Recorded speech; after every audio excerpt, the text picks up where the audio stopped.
Ambition, a word you'll hear often in the context of video games. It implies a lofty goal designed to exceed expectations, an attempt to reach for the moon, so to speak, and in the case of Bayonetta 3, it's certainly an apt descriptor. Yet, as is often the case in this industry, projects of such lofty ambition often fall short of their goal, and that too is perhaps true of Bayonetta 3. Let me make this clear. Bayonetta 3 is a fantastic character action game and one that should satisfy any fans of the series. Its bombastic set pieces, varied stage design, and wildly out of control storytelling all work in tandem to create something uniquely special. If you're looking for more Bayonetta, you won't be disappointed.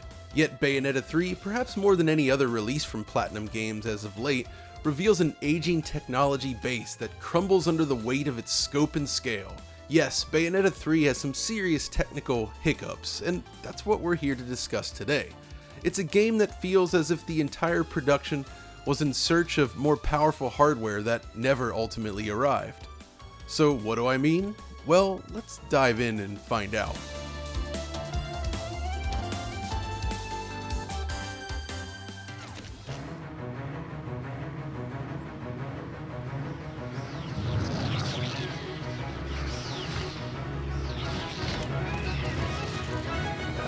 This is Bayonetta. First released in 2009, we're looking at the game's Switch conversion released much later. It's a game I've been thinking about while playing the third entry. It's fast, fluid, and bursting with ideas, but it also exhibits just the right amount of finesse and restraint. It was never a technical masterpiece, mind you, but for its day, it was a beautiful game. Years later then, we were treated to the majesty of Bayonetta 2. First on the Wii U, then on Nintendo Switch, Bayonetta 2 feels like a logical step, both in terms of gameplay and visual design. Again, not cutting edge, but it feels well situated within the context of its target platform. But now we have this, Bayonetta 3, and honestly, it hits differently, I suppose. Okay, so Bayonetta 3 is a huge game, there's no doubt about that. The scale and scope of the game world has been violently expanded, resulting in a wild experience involving the multiverse, multiple playable characters, and a smorgasbord of Bayonettas. The enemies are larger, the set pieces way more extreme, and the sheer number of quote-unquote things to do has expanded significantly. Combine this with the stunning soundtrack and crazy cutscene direction, and you have a solid character action game that you won't soon forget. In that sense, Platinum Games has delivered, rest assured Bayonetta fans.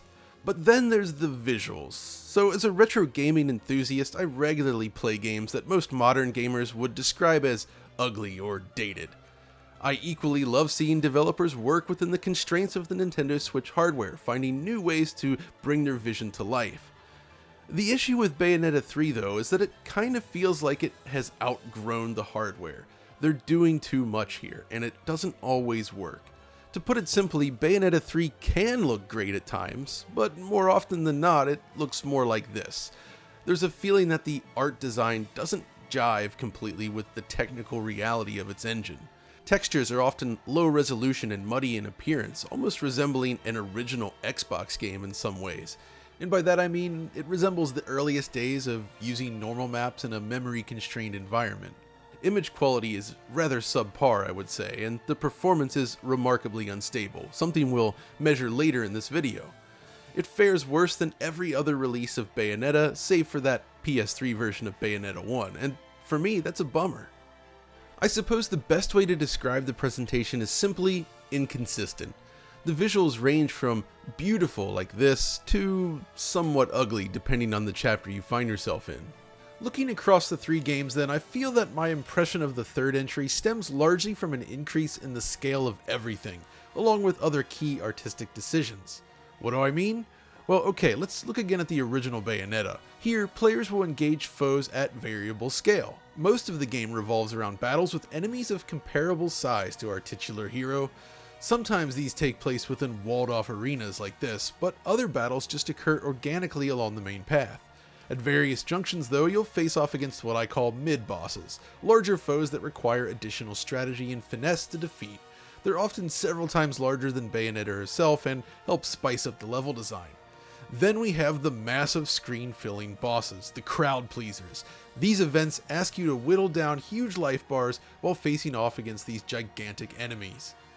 Bayonetta 2 then builds upon this concept, but it tends to feature more boss battles at regular intervals. With Bayonetta 3, they went a lot further. There's a real sense that the small-scale minion enemies like this appear with less frequency and with far fewer variations. The average battle takes place at a much larger scale than the prior two games, while screen-filling bosses appear with more frequency. That said, when playing as the new character Viola, you do tend to face off against smaller foes more often, similar to the prior games. It's just that during the chapters where you control Bayonetta, the focus has certainly shifted. This is likely the result of the new Demon Slave mechanic, which allows you to summon one of the selected demons and control them directly on the battlefield, similar to Devil May Cry 5 in fact. That's not to say that this decision is a bad one, but it does have an impact on the overall presentation. So firstly, the environments themselves had to be scaled up. Average arenas are much larger than the prior games and feature less granular detail as a result. Secondly, the camera spends a lot more time zoomed out from the action in order to ensure that the player can actually see what they're fighting. The scale of these battles is often magnificent fun. There's a real sense that Platinum wanted to one-up themselves again with this game and push things to the next level, but perhaps they went a little too far. The camera is often so zoomed out from the action that Bayonetta barely occupies more than a few pixels on screen, and more annoyingly, it often clips right through enemies and walls. It happens in the original games too, though with less frequency, but in that case, alpha transparency was used as the camera passed through a solid object. In Bayonetta 3, however, likely to save on fill rate, Platinum instead leans heavily on dithering. Think Sega Saturn and you kind of have an idea of what I'm talking about. It's basically a stippled alpha and it's everywhere. You'll see it constantly during big fights and even just within the environment itself. It never really looks very good. Overall image quality though is also fairly limited, though the series isn't exactly known for high resolutions. Bayonetta 2 in fact was limited to 720p even on Switch. Bayonetta 3 does actually improve this, with a slight increase in pixel count to 810p. Portable mode falls below 720p however, unlike the prior games. Pixel counts suggest a resolution just below 480p even, so it's not exactly sharp in this mode either. Now, I can forgive this given the frame rate target, but the low pixel count, huge environments, and low quality texture filtering aren't exactly a great pairing either. The environments though, that's the weirdest thing to me. The game is often surprisingly drab. The entire Tokyo section is slathered in monochromatic textures and non-existent lighting. Without indirect lighting, you're left with these weird glowing shadowed regions that really never look very nice. Why is there a giant specular highlight on the pavement here anyways? But to be fair, there are still plenty of beautiful environments to explore. I love this one for instance. The huge sense of scale really pays off and the use of color is fantastic. Of course, the detail still breaks down at close range, but still, it's pretty good I'd say. The visuals definitely improve the further you play, it's just those first few chapters are really drab looking. Also worth pointing out is the regular occurrence of pop-in for environmental objects like this. Not unexpected given the performance constraints, but it tends to occur rather near the camera, so it's a little distracting. Another performance saving technique I noticed is the use of low resolution alpha for some of the effects, like this fog here. This was very common during the PS3 era to save on fill rate, and we see it here as well. It basically means whenever you see smoke or fog or some other similar effect within the environment, it will appear more pixelated than you might expect. What I will say is that Platinum really nails the spectacle. If you consider the tiered combat I mentioned earlier in the video, Bayonetta 3 basically goes one step above the screen-filling boss tier. Trust me, what I'm sharing in this video is just a mere sample of what you'll experience here. Building so many of these bespoke action sequences across so many completely different maps could not have been cheap or easy. There's so much custom animation and camera work throughout, it's all mighty impressive in that regard. Remember, they basically overhauled the original Bayonetta combat, added in the Demon Slave system, added another playable character which handles very differently, and then designed a bunch of one-off sequences, all of which have their own controls and mechanics. The sections where you play as Jean, for instance, are especially crazy. It's basically an homage to elevator action. And that too has its own completely unique gameplay mechanics that almost could have been its own game. This is definitely a game where they threw everything at the production, including the kitchen sink. It's all here. And of course, the cutscenes are equally impressive, for the most part. As is tradition for the series, of course, these cutscenes drop to 30 frames per second, and they ramp up the visual quality. This remains the case in Bayonetta 3, and if you recall, Bayonetta 1 even leaned on these second-tier cutscenes told through still frames. You won't find any of that here. They clearly spent a lot of time and money on ensuring that the storytelling is top-notch, and it is. There's one catch, however. While many of the cutscenes are indeed rendered fully in real time, as was the case in all prior games, certain sequences are now displayed as video clips. Yep, it may be difficult to tell on YouTube, but in person, the video compression artifacts and macro blocking are clear as day. The entire introduction sequence, for instance, a staple of the series no less, is no longer a real-time cutscene at all. At least the transition between the video playback and real time is completely seamless. So thus far, it should be pretty clear that, at least in my eyes, Bayonetta 3 is a solid action game with some very impressive set pieces, only let down by underwhelming visuals and some mild camera issues. As long as the frame rate is solid, it would be easy to look past many of these presentation issues, but alas, the reality isn't quite what I had hoped.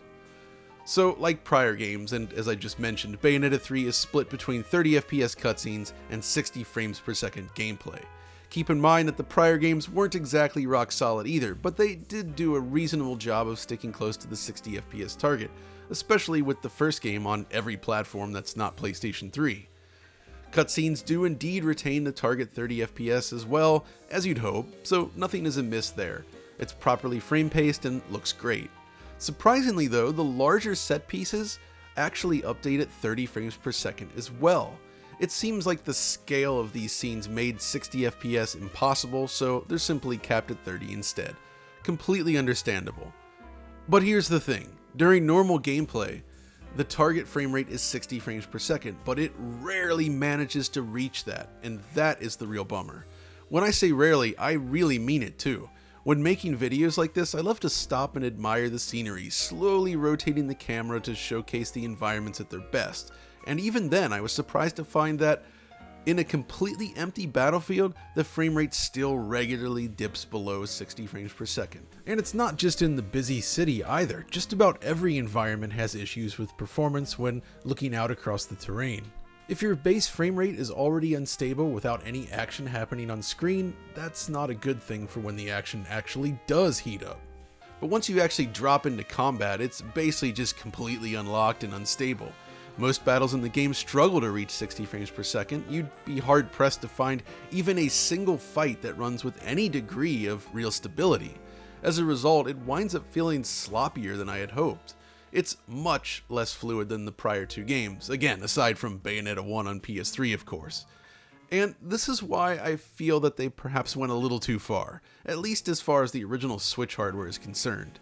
It kinda reminds me of the wonderful 101 on Wii U in fact, which exhibits similar performance drops with very rare moments of smooth 60 FPS. So if you were okay with the performance in a game like that, you shouldn't have any issues with Bayonetta 3, but it is worth knowing. Ironically, the game is at its most stable when you're far away from enemies, but you spend most of your time up close and personal fighting them. Between the camera constantly clipping through enemies and all of the special effects happening around you, it's clear that the game just can't hold on to its frame rate in combat. It also kind of highlights how, due to the size of most enemies in the game, you spend a lot of time in Bayonetta 3 punching the ankles of large creatures. Or at least it kind of feels that way. At least the loading times are relatively brief, and they even manage to seamlessly transition between completely different maps in real time, though with a big hit to performance of course. Now I'll admit, with this video my thoughts are perhaps skewed in a more negative direction than you might have expected, but I should make it clear that despite the technical issues, there's still something special about the game. It's simply a case where it feels like a case where it could really use the next generation of Switch hardware to shine its brightest. And given Platinum's history with porting games, that actually seems like a very real possibility as well, so maybe we'll see an enhanced version of Bayonetta 3 down the line. For now though, this large-scale action adventure demands some flexibility from the player if you want to enjoy it. My feeling is that Platinum's technology really needs a full revamp. Maintaining in-house technology is extremely challenging and expensive, of course, and what they've achieved given that is still rather impressive, but it doesn't exactly play well to the strengths of the Switch hardware. I know I'd certainly be interested to hear the discussions between the tech team and the artists on this project. So yeah, temper your expectations on the tech side and you'll have a good time with this one. But if unstable frame rates and inconsistent visual quality bothers you, well, you know the score now. But that's gonna do it for this video, so hopefully you found it interesting and useful. And after a rather challenging month, it's certainly good to be back. We'll see you again soon.